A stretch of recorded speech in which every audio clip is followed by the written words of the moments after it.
जब आपने कांग्रेस की कमान संभाली उस वक्त एक संक्रमण की स्थिति थी। अब आप लगातार जब आगे बढ़ रहे हैं और कही जा रही कि आपने पहले भी कहा किसान और कांग्रेस का पुराना नाता है। कल किसान महासम्मेलन में आपके भाषण की बहुत चर्चा है। आपने राजेंद्र राठौड़ पर जिस तरह से प्रहार किया, आपने पापड़ की बात की और आपने यहां तक कह दिया कि संघ से मुझे नफरत है। मायने क्या हैं इसके?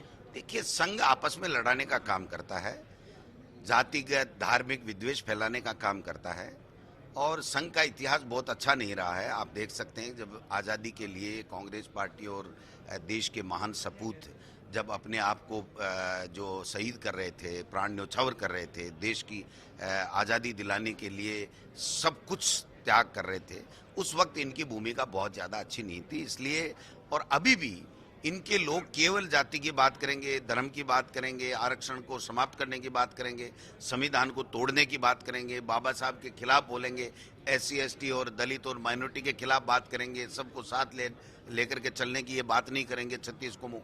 तो इसलिए हमें नफरत है, व्यक्तिगत किसी व्यक्ति से नफरत नहीं है। भाजपा कहती है कि जो आपके महंगाई राहत कैंप है, दरअसल उन पर वो सवाल उठाती है। ये कहती हैं व्यवस्थाओं के नाम पर बहुत कुछ नहीं है। जब आप आंकड़े देते हैं तो वो आफत की बात करते हैं। वो ये कह देते हैं कि पेट्रोल पर जो स्थिति है वो क्या है, और 2-3 बातें वो गिनवाते हैं। कांग्रेस अध्यक्ष होने के नाते आप क्या जवाब देंगे? देखिए, पेट्रोल और डीजल जो मनमोहन सिंह जी की सरकार थी, तब अंतर्राष्ट्रीय बाजार में 140 रुपये प्रति बैरल कच्चा तेल था। आज वो 100 के अंदर है और पेट्रोल और डीजल उस टाइम जो आपका डीजल है वो 50-55 रुपये था, पेट्रोल 60-70 रुपये था। आज वो दोनों ही 100 के पार हैं। तो ये उनका कहना कि पेट्रोल डीजल में जो केंद्र को मिलने वाली हिस्सा राशि की जो ड्यूटी लगाई जाती है वो उन्होंने 10 गुना बढ़ा दी और जो स्टेट्स को मिलती है, बंटती है, उसको उन्होंने जो 10% से 2% कर दिया।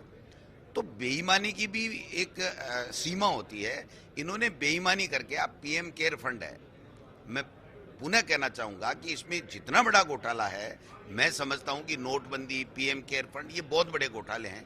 पूरे देश की नामी गिरामी जो हमारी नवरत्न कंपनियां होती थी उनका सारा का सारा पैसा ले लिया, बड़े बड़े उद्योगपतियों का CSR का पैसा ले लिया। अब कोई हिसाब नहीं, कोई ऑडिट नहीं, और उनसे पूछो तो कोई जवाब नहीं। अडानी वाला मामले में राहुल जी ने पूछा तो सदस्यता ही खत्म करा दी। उसका 20,000 करोड़ की जो सेल कंपनियों में कहां से है उसका कोई जवाब नहीं। चलिए, ये बातें आप कहते रहे हो, लेकिन एक सवाल साहब बनता है डोटासरा जी। अभी साल भर लगभग मतलब 7-8 महीने हैं चुनाव में, लेकिन आपके मुख्यमंत्री सर्वे की बात मंच से कर रहे हैं और कह रहे हैं कि सर्वे बता रहा है कि कांग्रेस रिपीट कर रही है। तो ये मेरा सवाल ये है कि AMIM यहाँ पर आप देखेंगे ओवैसी लगातार बात कर रहे हैं, RLP तो कही चुकी है, आपके पुराने प्रदेशाध्यक्ष को न्योता दे चुके हैं वो। तो क्या ये सब समीकरण प्रभावित करेंगे कांग्रेस को? देखिए, राजनीति में सब कुछ चलता है, लेकिन जो मुख्यमंत्री जी सर्वे की बात कर रहे हैं वो जनता के मूड की बात कर रहे हैं। और जनता का मूड आपने देखा होगा, 1 लाख से ज़्यादा लोग आए, सब लोग ढोल नगाड़े बजा के आए, किसान वर्ग पूरा का पूरा खुश था। तो निश्चित रूप से ये अच्छे संकेत हैं। यही सर्वे होता है कि जनता क्या चाहती है। जनता कांग्रेस की जो हमारी सरकार है उसकी जो योजनाएं हैं उससे खुश है, जो सरकार का गुड गवर्नेंस है उससे खुश है, कांग्रेस की विचारधारा से वो खुश है। किसान इनको अब की बार एक भी वोट नहीं देने वाला है। 15 महीने जो खून के आंसू इन्होंने रुलाए हैं, 700 किसान शहीद हो गए हैं, ये बात हर किसान के बच्चे बच्चे के जुबान के ऊपर है। ये OBC का बात करने की नोटंकी भले ही कर लें, लेकिन OBC को हटा के ही तो राजेंद्र जी राठौड़ साहब को बनाया है। किस मुंह से कर रहे हैं ये OBC की बात? कल नड्डा जी OBC के प्रदेश अध्यक्ष रहे हुए सतीश पूनिया जी जो माला पहनाने के लिए पीछे पीछे गाड़ी के जा रहे थे। आपने पहले भी कहा था कि मजूरी करो, मजदूरी शब्द आपने बड़ा सिखावटी अंदाज में कहा था। बिल्कुल मजदूरी ही करवाई है। अगर 3 साल तक किसी ने भारतीय जनता पार्टी को खड़ा करने का प्रदेश में काम किया है तो वो सतीश पूनिया थे। आज उनकी क्या कहाँ स्थान है, आप स्वयं आंकलन कर लीजिए। मैं किसी के खिलाफ क्यों बोलूं?